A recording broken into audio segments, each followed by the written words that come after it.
የትግራይና የወሎ ነዳጅ የት ገባ? በትግራይና ወሎ የነዳጅ ሀብት አለ፣ ግን ደግሞ ብዙም የሚወራለት አይደለም። አሁን ግን ከተፈጥሮ ሀብት ጋር በተያያዘ በሰፊው ሲነገር የሚሰማው የትግራይ ወርቅ ጉዳይ ነው። ስለ ጥቁሩ ወርቅ ምንም እየተባለም አይደለም። በዝግ ኃይል ተቀምጧል። የትግራይ አዋሳኝ የሆነው ወሎም ነዳጅ ላይ ተኝቶ ስለ ነዳጅ መተረክ ጀመረ። ዋላ ደር ብሏል። አሁን ሁሉም ነገር ድምፁ ጠፍቷል። የትግራይ ወርቅ ለውጡን ተከትሎ በተለይ ደግሞ ከሁለት ዓመታት የትግራይ ጦርነት በኋላ ጎልቶ የሚሰማ ነው። የትግራይ ወርቅ ታሪክ ግን የቆየ ነው። ምን ነው ታዲያ ስለ ኦሮሚያና ቢሻንጉል ብሎም ጋምቤላ ወርቅ ሲወራ በህወሓት የኢህአዴግ ዘመን የትግራይ ወርቅ ታፍኖ ቆየ የሚለው አሁንም ጥያቄ ሆኖ እየቀጠለ ይገኛል። ህወሓት በራሱ መንገድ አፍኖ ይዞት ነበር ወይስ ምን የሚለው ጥያቄ በራሱ ምላሽ የሚሻ ነው። በአጭሩ ግን የተደረገ ጥናቶች የሚያመለክቱት ከኤርትራ ጫፍ ጀምሮ ከሱዳን ምስራቃዊ ግዛት ሜሮ ጫፍ ድረስ አካሎ በቤሻንጉል ጉሙዝ ክልል አሶሳ አቅጣጫ ቁልቁል እስከ ጋምቤላ አናዳ ድረስ አልፎ እስከ ዴሞክራቲክ ሪፐብሊክ ድረስ የሚዘልቅ ከፍተኛ የወርቅ ክምችት ሀብት መኖሩ ነው። ነገር ግን ያነሳ ነው በሚለው እንጂ መነሻችን የወሎና የትግራይ ነዳጅ ነው። በወሎ ነዳጅ አለ፣ በትግራይም እንደዛው። የትግራይ ነዳጅ ግን በዓለማችን ካሉት የተለያዩ ነዳጅ አይነት ውስጥ ለየት ያለ መሆኑ በዘርፉ የተደረገ ጥናቶች ያመለክታል። በፈረንጆቹም 13 ቀን 2019 ከወደግ አንድ መረጃ ወጣ። መረጃው የትግራይ ነዳጅ የሚያመለክት ነው። በፍንጭ ደረጃ ብልጭ ብናደርግም የግን የለችም። ያቺ መረጃ መጀመሪያ ላይ መጨረሻም ሆና አለች። ግን ለምን የሚለው አሁንም ጥያቄ ሆኖ እንደቀጠለ ነው። የሁሉም ጉዳይ አንጀት የሚበላ ነው። በዚያ የዋሽታ ሆኖ ቀረ። በጊዜው የትግራይ ነዳጅ በተመለከተ ብልጭ ያለው መረጃ እንዲህ ይላል። ለትግራይ ክልል በአይነቱ ልዩ የሆነ ነዳጅ መኖሩ በጥናት መረጋገጡን የክልሉ መንግስት አስታወቀ የሚል ነው። በመንግስታዊ ሚዲያዎች የተሰራጨ ነው። ከዚህ በኋላ ግን ይሄ መረጃ ብዙም ሳይደጋገም አንድ ጊዜ ብልጭ ብሎ ጠፍቷል። ይኸውም የዛሬ 6 ዓመት ከአውዳሚው ጦርነት በፊት በፋና የተለቀቀው መረጃ በትግራይ ክልል በአይነቱ ልዩ የሆነ ነዳጅ መኖሩ በጥናት መረጋገጡን የክልሉ ምክትል ርዕሰ መስተዳድር ዶክተር ደብረጽዮን ገብረ ሚካኤል ገልጸው ነበር። ዶክተር ደብረጽዮን ይህንን ያሉት በዛሬው ዕለት በመቀሌ ኢንዱስትሪ ፓርክ በሚገኘው ኬፒድ የተሰኘ የህንድ ኩባንያ የምረቃ ስነ ስርዓት ላይ ነው በማለት መረጃው ይቀጥላል። ዶክተር ደብረጽዮን አያይዘውም በትግራይ ክልል አምባላጅ ባሉት ተራራ አካባቢዎች በአይነቱ ልዩ የሆነ ነዳጅ መኖሩ በጥናት ተረጋግጧል ብለዋል በማለትም ያክላል። ይህም በአካባቢ የሚገኙ ድንጋይና አለቶች ሰባብሮ በማቅለጥ የሚገኝ መሆኑ ዶክተር ደብረጽዮን ተናግረዋል። ተፈጥሮ ሀብቱን ጥቅም ላይ ለማዋል ግዙፍ ኢንቨስትመንት ይጠይቃል። ስለሆነም በቀጣይ አቅም ያላቸው ዓለም አቀፍ ኩባንያዎች ባለሀብቶች በዘርፉ በማሰማራት የተፈጥሮ ሀብቱ ጥቅም ላይ እንዲውል ጥረት እየተደረገ መሆኑን አብራርተዋል ሲልም ይኸው የጊዜው መረጃ ያብራራል። ከዚህ በኋላ ግን ስለ ትግራይ ወርቅ እንጂ ይኸው በአይነቱ ለየት ያለው ነው ስለተባለው ነዳጅ አንዳች ነገር ሲባል ተሰምቶ አይታወቅም። ድምፁ ለምን ጠፋ የሚለውም ይህ ነው የሚባል ምላሽ የሚሰጥ አካል አልተገኘም። አሁን ከዚህ ኃይል ርብርብ የክልሉ ወርቅ ላይ ሆኗል። በእርግጥም የትግራይ አለ በሚል በፍንጭ ደረጃ ከወጣው መረጃ ገና በተያያዘ ለመሆኑ ይህንን ነዳጅ ከሌሎች ነዳጅ አይነቶች ለየት የሚያደርገውስ ምንድነው የሚል ጥያቄ ያስነሳል። በጊዜው ዶክተር ደብረጽዮን ስለ ነዳጅ ሲገልጹ የተለየ ነዳጅ አይነት ነው ሲሉ ተሰምተዋል። ከዚህ አንፃር ይህንን ነዳጅ ምን የተለየ ያደርገዋል የሚለውን ማካተት በጥቂትም ቢሆን ያስፈልጋል።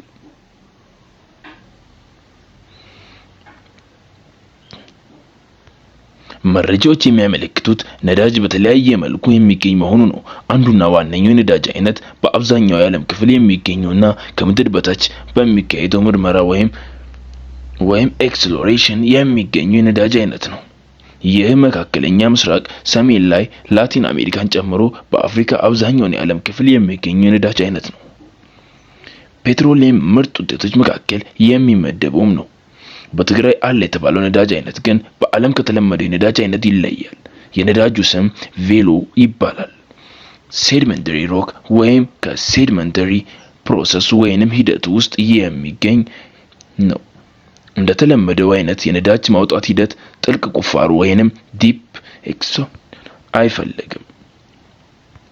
በመፈረካከስ አንድ ድንጋይ ከሰል በከፍተኛ ሙቀት እያቃጠሉ የሚገኝ ለየት ያለ ነዳጅ አይነት ነው። ለዚህም ነው ልዩ ነዳጅ የሚባለው ቅጽል ስም የተሰጠው። መረጃዎች የሚያመለክቱት በአይነቱ የነዳጅ አይነት በዓለም ብዙም ያልተለመደ በመሆኑ በዘርፉ ያሉ ቴክኖሎጂም በተመሳሳይ መልኩ ብዙም ያዳብር አይደለም። ይህም በመሆኑ በዚህ አይነት የነዳጅ ምርት ሂደት ውስጥ ተሳታፊ የሚሆኑ ኩባንያዎች አናሳ መሆናቸው በዘርፉ የተደረጉ ጥናቶች ያሳያሉ። በእርግጥ በኢትዮጵያ በአጠቃላይ ማዕድናትንም በተመለከተ በቂ ጥናቶች ተደርገዋል ተብሎ አይታሰብም። መረጃዎችም ያንን አያሳዩም። ቀደም ብለን በመንደርደሪያችን ላይ ጠቆም ለማድረግ እንደሞከርነው አሁን ትግራይ ግራ እየተመረተ ነው የሚባለው ከፍተኛ የወርቅ ምርት ከዓመታት በፊት ወሬው አልነበረም። በተመሳሳይ መልኩ የአፋር መጠነ ሰፊ የፖታሽ ምርትም ቢሆን እንደዛው። እናም በየትኛው የኢትዮጵያ ክፍል ምን አይነት የማዕድን ሀብት ክምችት አለ የሚለውንም በተመለከተ የቀደሙ ጥናቶች ቢኖሩም በቂ ናቸው ተብሎ የሚታሰቡ ግን አይደሉም። ልክ እንደ ትግራይ ሁሉ በወሎም የታችኛው ከርዕሰ ምድር ስር የወጣ ነዳጅ መኖሩ የሚታወስ ነው። ነዳጁ $100 ሚሊዮን ተመድቦለት በጥልቅ ጉድጓድ ተመርምሮ የሚገኝ የምርት አይነት እንጂ የመሬት የታችኛውን ክፍል ሰርስ በማውጣት ወደ ላይ የሚፈስበት ሁኔታ አይታይም። ግን ደግሞ ይህ በወሎ ምድር ታይ የተባለው ነዳጅ ደግሞ በዛው ደብዞ ጠፍቷል። ከዚህ ባለፈም ይህ መሬት ሰርስ የወጣው የወሎ ነዳጅነት የት ገባ? ምን ነው ጥያቄው ጠፋ የሚለውም እንዲሁ ጥያቄ ሆኖ እየቀጠለ ነው። የወሎ ነዳጅ እንዳሁን በ2018 ጎልቶ ሲወራ፣ በተመሳሳይ መልኩ የትግራይ ደግሞ እንደ አውሮፓውያን አቆጣጠር በ2019 በስፋት ይነገር ነበር። በዚህ ደግሞ በተለይ ከወሎ ነዳጅ ጋር በተያያዘ በወሎ ነዳጅ ፈለቀ የሚለውን በተመለከተ በስፋት መነገሩን ተከትሎ ቢቢሲ አማርኛ ይሄንን ጉዳይ ለመርምረው በማለት የራሱን ዘገባ መረጃዎችን ማሰባሰብ ጀመረ። በጊዜው የቢቢሲ ዘጋቢ ነዳጅ አለ ሰንጥቆ እየፈሰሰ ነው ወደ ተባለበት ወደ ደቡብ ወሎ ለጎዳ ወረዳ ደውዬ ነበር ሲልም አስታውቋል። በወቅቱ በጉዳዩ ዙሪያ ማብራሪያ ሲሰጡ የሚችሉን አቶ ተመስገን አሰፋ የተባሉት የወረዳውን ሕዝብ ግንኙነት ባለሙያ አገኘ። በደቡብ ወሎ ፈለቀ የሚባለው ነዳጅ ጉዳይ እንዴት ነው ሲልም ጥያቄውን አቀረበላቸው። ጥያቄውም ለመሆኑ የደቡብ ወሎን ከርሰ ምድር ጥሶ ወጣ የሚባለው ነዳጅ ነው? የወቅቱ የኃላፊነት ምላሽ በአጭሩ አዎ ነዳጅ ነው የሚል ነበር። ለዚህም ያስቀመጣቸው ምክንያቶች 3 ናቸው። ከሚፈልቀው ነዳጅ ጨልፈን ክብሪት ስንለኩስበት ይቀጣጠላል የሚለው አንደኛው ነው። በሁለተኛ ደረጃ ደግሞ ነዋሪዎች ነዳጁን በፕላስቲክ ጠርሙስ እየቀዱ ይወስዱ ነበር ሲሉ ተናግረዋል። ሶስተኛው አቶ ተመስገን አሰፋ የሰጡት ተጨማሪ ማብራሪያም አለ። እሱም የነዳጅ ሽታ ገና ከሩቅ ይጣራል የሚል ነበር።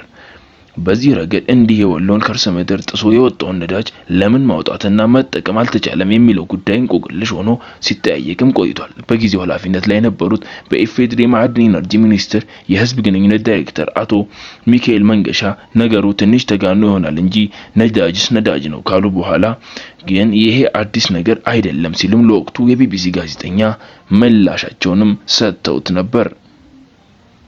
አቶ ሚካኤል ማብራሪያቸውን በመቀጠልም እንዲህ አሉ። በዚህ በደቡብ ወሎ ነዳጅ ፈለቀ በተባለበት ስፍራ ፈልገን የሚል ስም ያለው አንድ የእንግሊዝ ኩባንያ በፍለጋ ዘለግ ያሉ ዓመታትን ተንከራቷል። የሙከራ ቁፋሮ ለማድረግም በ3 ማዕዘናት ዳሰሳ ጥሎ ነበር። በፋይናንስ ምክንያት አልቀን ነው። አንዱ ችግር የጂኦሎጂው እና የመልክዓ ምድሩ ምቹ አለመሆን ነው። ረቂቅ ቴክኖሎጂዎችንም ይጠይቃል። አካባቢው ክምር አለው። እንደ ሶማሊያ አካባቢ ዘርግ መሬት አይደለም። በዚህ ምክንያት ከፍተኛ ካፒታል ይጠይቃል። ፋልከን ያን ያህል ካፒታል አልነበረውም። ከ4 ዓመት በፊት በአካባቢው ነቅሎ የወጣው ለዚህ ነው። ተስፋን በመሰንጠቅ በአካባቢው ትምህርት ቤት ሳይቀር እስከ ማስገንባትም ደርሶ ነበር ሲሉም ነበር። የወሎ ነዳጅ ለምን አልወጣም የሚለውን በተመለከተ ቢቢሲ ወቅቱ ዘጋቢ በዚህ ብቻ አልተገታም፣ ምርመራውን ቀጠለ። በጊዜው ዶክተር ቀጠላ ታደሰ የተባሉት በሚኒስቴር መስሪያ ቤቱ ከፍተኛ ባለሙያ ጭምር ገፍቶ አናገራቸው። ዶክተሩ ቀጥታም እንዲህ አሉ። እንደምትለውማ ቢሆን እኛ ራሳችን በዶማ ቆርቁረን አድርገን እናወጣውም ነበር ሲሉ ባለሙያው ቀልድ ቢጤ ካደረጉ በኋላ ቀጠል አድርገውም ሰማህ በደቡብ ወሎ የታየው ዘመን ያስቆጠረ እንጂ አዲስ ክስተት አይደለም። የኢትዮጵያ ነዳጅ ፍለጋ ጥረት 70 ዓመት አልፎታል። ከኦጋዴን በስተቀር እስከዛሬም አመርቂ ውጤት አልተገኘም። ያም ሆነ በወሎ ዙሪያ ላለፉት 10 ዓመታት የነዳጅ ፈላጊ ኩባንያዎች ጠፍተው አያውቁም። ለነዳጅ ፈላጊዎች ፍቃድ ሲሰጥ መጀመሪያ ለአመት ሻል ኤክስፕሎሬሽን ላይሰንስ ይሰጣቸዋል።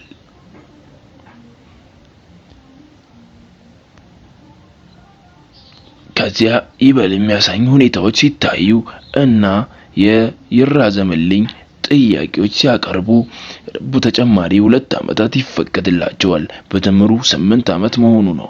በእነዚህ የተራዘመው የፍለጋ ዓመታት ታዲያ አንድ ኩባንያ ዝርዝር ጥናት አድርጎ ቅርስ ምድር ናሙናዎችን ወስዶ አጥጋቢ ሲሆን ብቻ ነው ወደ ቁፋሮ ሊገባ የሚችለው። ያም ሆነ የነዳጅ ክምችት ኖሮ ነገር ግን ነዳጁ ቢወጣ ለረጅም ዓመታት የማይዘልቅ ሲሆን ወይም በሌላ አዋጅነት ምዘና ፍለጋው ባይሰምር ለፍለጋ የወጣው ወጪ ይከስራል ወይም ይቀራል ሲሉም ነበር የተናገሩት። የወሎና የትግራይ ነዳጅ ታሪክ የቆመው እዚህ ጋር ነው። በእርግጥ አንዳንድ ጊዜ ሀብትም እርግማን የሚሆንባቸው ሀብትም ሀብት ሆኖ ለትውልድን የማይጠቅምባቸው አጋጣሚዎች አሉ። ነዳጅ ናይጄሪያውያን ደቡብ ሱዳንን ጎድቷታል። ወርቅ የሱዳንን የእርስ በርስ ጦርነት እያቀጣጠለ ይገኛል። በዚያም ነው አንዳንድ ጊዜ ሀብት እርግማን ሆኖ በሌላ በር ብቅ የሚለው። ነዳጅ ተገኝቶ ይቅርና አሁን ባለነው ሁኔታ የትግራይም ወርቅ ዛሬ ናፍጣ ጭምር እያባላ ይገኛል። በናይጄሪያ ታሪክ ይህ ነበር የተከሰተው። ለዚህ ቻናል አዲስ የሆናችሁ ሰብስክራይብ፣ ላይክ በማድረግ የዚህ ቻናል ቤተሰብ ይሁኑ።